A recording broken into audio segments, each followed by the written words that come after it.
Good afternoon BA second year political science students.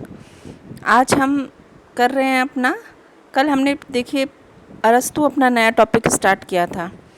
अरस्तु का हमने परिचय किया था और हमने उसके दास्ता से संबंधित जो उसके विचार थे वो हमने देखे थे, लेकिन वो कंप्लीट नहीं हुए हैं।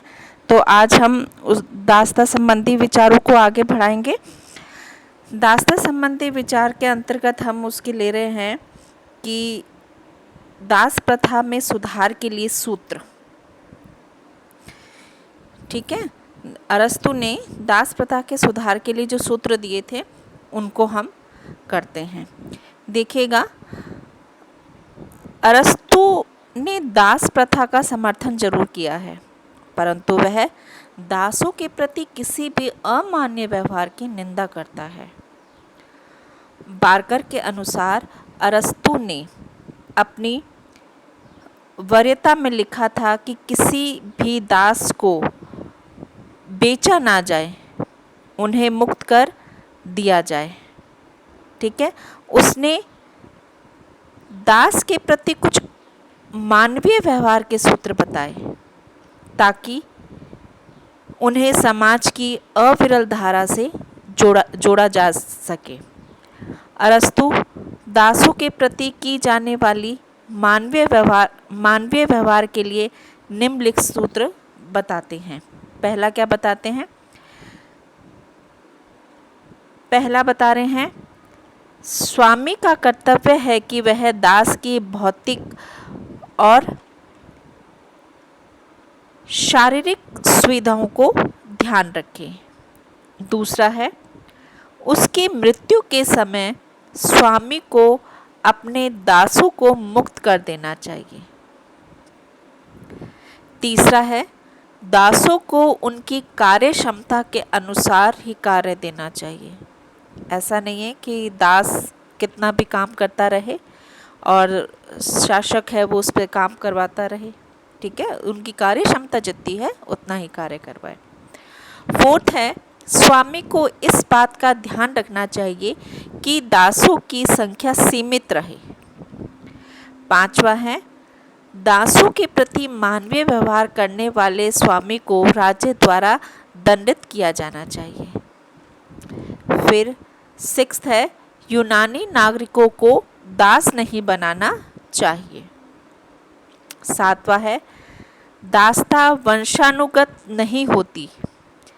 यदि दास का पुत्र बुद्धिमान व योग्य है तो उसे दासता से मुक्त कर देना चाहिए। ठीक है, क्योंकि वो क्या कह रहा था कि जो बुद्धिहीन है, जिनमें बुद्धि नहीं है, जो बौद्धिक रूप से कमजोर है वो दास होंगे, लेकिन अगर किसी दास का पुत्र यदि बौद्धिक क्षमता में अच्छा है तो उसको दासता से मुक्त कर देना चाहिए।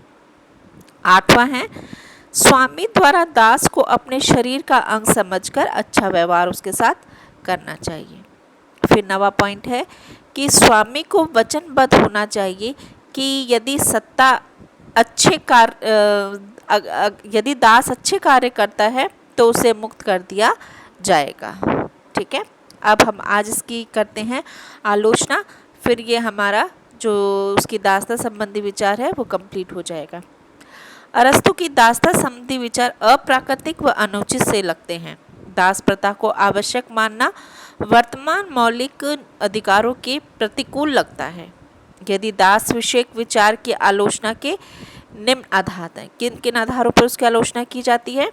पहला लिखिएगा, पहला इसका, दास प्रथा अप्राकृतिक है। दास प्रथा किसी भी तरह प्राकृतिक नहीं है। मनुष्य में विभिन्नता तथा कुशाग्र बुद्धि के आधार पर अंतर होते हुए भी एक प्राकृतिक समानता होती है, जिसकी आलोचना करना मानव व्यक्तित्व का अपमान है। अरस्तु ने अपनी पुस्तक पॉलिटिक्स में दास प्रथा का वर्णन किया है। इस वर्णन को देखकर मैक्सी कहता है, इस पुस्तक को भी अवैध घोषित कर दिया जाना चाहिए। अतः दास प्रथा प्राकृतिक नहीं मानी जा सकती। फिर दूसरा है विरोधाभास। अरस्तु की दास्ता संबंधी विचार विरोधाभास से भरपूर हैं। एक और तो अरस्तु दास को विवेक शून्य मानता है, दूसरी ओर कहता है कि दास सीमित रूप से स्वामी के विवेक को समझा जा सकता है, इसलिए वह पशुओं से श्रेष्ठ है। इस तरह तो वह दासता को प्रकृति मानता है, तो दूसरी तरफ दासता से मुक्ति की बात कहता है। वह यह बताने में असफल रहा है कि जब प्रकृति ने मनुष्य को दास बनाया है तो उसकी मुक्ति कैसे संभव है। ये बिल्कुल सही है। एक जगह तो वो कह रहा है कि भाई दास होना चाहिए, अगर वो मंद बुद्धि है या विवेक उसका कम है तो उसको बंदी बनाया चाहिए, और वो अच्छा काम करता है तो उसे बंधन से मुक्त कर दिया जाना चाहिए। तो ये विरोधाभास वाली चीज़ें हैं। तीसरा है समाज में संघर्ष और अशांति की संभावना। आलोचकों का मानना है कि समाज का बुद्धिमान और बुद्धिहीनों के आधार पर स्वामी को दास, शासक और शासित में विभाजित खतरनाक सिद्ध होगा। इससे समाज में असंतोष, अशांति और उनमें अराजकता को बढ़ावा मिलेगा। फिर फोर्थ पॉइंट आता है अवैज्ञानिक। अरस्तु इस बात को मानते हैं कि कुछ व्यक्ति जन्म से ही मूर्ख व कौशलहीन होते हैं, परंतु इस वैज्ञानिक तथ्य को भूल जाते हैं कि अच्छे वातावरण, उचित दशाओं, उचित शिक्षा या अन्य साधनों को प्राप्त करने पर वह बुद्धिमानी हो जाते हैं।